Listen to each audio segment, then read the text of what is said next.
കേരള സർവകലാശാല special syndicate യോഗം നാളെ രാവിലെ 11 മണിക്കാണ് യോഗം. രജിസ്ട്രാറെ സസ്പെൻഡ് ചെയ്തത് ഉൾപ്പെടെയുള്ള വിഷയങ്ങൾ യോഗത്തിൽ ചർച്ചയാകും.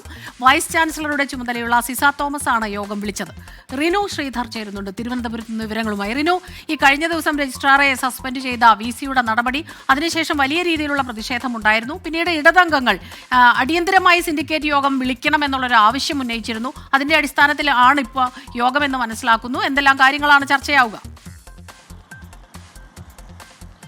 സ്മിത, ഒടുവിൽ ഇടതനുകൂല സിൻഡിക്കേറ്റ് അംഗങ്ങൾക്ക് വൈസ് ചാൻസലറുടെ ചുമതലയുള്ള സിസ തോമസ് വഴങ്ങിയിരിക്കുന്നു എന്ന് തന്നെ നമുക്ക് പറയേണ്ടി വരും. കാരണം രാവിലെയാണ് ഇടതനുകൂല സിൻഡിക്കേറ്റ് അംഗങ്ങൾ സിസ തോമസിന് കത്ത് നൽകുന്ന ഒരു സാഹചര്യമുണ്ടായി. അടിയന്തരമായി തന്നെ സിൻഡിക്കേറ്റ് യോഗം വിളിച്ചു ചേർക്കണമെന്ന് ആവശ്യപ്പെട്ടുകൊണ്ട് ആ കത്തിൻ്റെ അടിസ്ഥാനത്തിലാണ് നാളെ രാവിലെ 11 മണിക്ക് സ്പെഷ്യൽ സിൻഡിക്കേറ്റ് യോഗം ചേരുന്നതിന് വേണ്ടി ഇപ്പോൾ തീരുമാനിച്ചിരിക്കുന്നത്. ഇത് എല്ലാ സിൻഡിക്കേറ്റ് അംഗങ്ങളെ ഔദ്യോഗികമായി തന്നെ വൈസ് ചാൻസലറുടെ ചുമതലയുള്ള സിസ തോമസ് അറിയിക്കുകയും ചെയ്തിരുന്നു. ഈ കഴിഞ്ഞ ദിവസം സിസ തോമസ് ചുമതലയേൽക്കാൻ എത്തിയ സമയം മുതൽ വലിയ രീതിയിലുള്ള പ്രതിഷേധം ഈ വൈസ് ചാൻസലറുടെ ചുമതലയുള്ള സിസ തോമസിനെതിരെ ഉണ്ടായി എന്നുള്ളതാണ്. ഇന്നും അതേ പ്രതിഷേധം സർവകലാശാലയ്ക്കുള്ളിലും പുറത്തും ഉണ്ടായി ഇടതനുകൂല സംഘടനകളിൽ നിന്ന് എന്നുള്ളതാണ് ഏറ്റവും പ്രധാനപ്പെട്ട ഒരു കാര്യം. നമുക്കറിയാം, സിൻഡിക്കേറ്റ് സെനറ്റ് ഹാളിൽ വെച്ച ഭാരതാംബയുടെ കാവിക്കൊടി ഏന്തിയ ഭാരതാംബയുടെ ചിത്രം പ്രദർശിപ്പിച്ചതുമായി ബന്ധപ്പെട്ടുകൊണ്ട് വലിയ വിവാദം ഉയർന്നു. വെല്ലുവിളി ഏറ്റെടുത്തുകൊണ്ട് ഗവർണർ അവിടേക്ക് എത്തുന്ന ഒരു സാഹചര്യം, അന്നു മുതൽ വലിയ രീതിയിലുള്ള ഒരു പ്രതിഷേധത്തിന് വേദിയാകുന്ന സാഹചര്യമാണ് കേരള സർവകലാശാല സാക്ഷ്യം വഹിച്ചത്.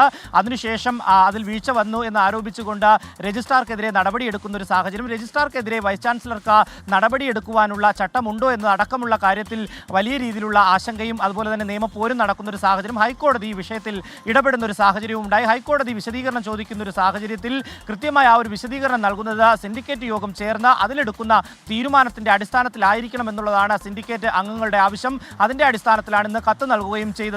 ആ കത്ത് നൽകിയതിൻ്റെ അടിസ്ഥാനത്തിലാണ് ഇപ്പോൾ യോഗം വിളിക്കുവാൻ വേണ്ടി തീരുമാനിച്ചിരിക്കുന്നത്. എന്തായാലും ഈ യോഗത്തിൽ, അതായത് സിൻഡിക്കേറ്റ് അംഗങ്ങൾക്ക് അല്ലെങ്കിൽ സിൻഡിക്കേറ്റിന് മാത്രമാണ് ഈ രജിസ്ട്രാർക്കെതിരെ നടപടിയെടുക്കുവാനുള്ള ഒരു ചട്ടം അനുവദിക്കുകയുള്ളൂ എന്നുള്ളതാണ് സിൻഡിക്കേറ്റ് അംഗങ്ങൾ അവകാശവാദം ഉന്നയിക്കുന്നത്. പക്ഷേ വൈസ് ചാൻസലറായിട്ടുള്ള മോഹൻ കുന്നുമേൽ അതിന് വിരുദ്ധമായി പ്രവർത്തിച്ചു എന്നുള്ളതാണ്. അങ്ങനെയാണെങ്കിൽ ഈ രജിസ്ട്രാർക്കെതിരെ എടുത്ത നടപടി റദ്ദ് ചെയ്യും നാളത്തെ സിൻഡിക്കേറ്റ് യോഗത്തിൽ എന്നുള്ളതാണ് ഏറ്റവും പ്രധാനപ്പെട്ട ഒരു കാര്യം. സ്മിത, അതെ, അപ്പോൾ VC-യുടെ ആ നടപടി, അതനുസരിച്ച് ആ സസ്പെൻഷൻ അത് റദ്ദ് ചെയ്യുമോ എന്നുള്ളത് ഉൾപ്പെടെയുള്ള കാര്യങ്ങൾ നാളത്തെ യോഗത്തിൽ നിർണായകമാവുകയാണ്. അപ്പോൾ നാളത്തെ ദിവസം ഈ സിൻഡിക്കേറ്റിൻ്റെ യോഗം അത് വളരെ പ്രധാനപ്പെട്ട ഒന്നാണ്.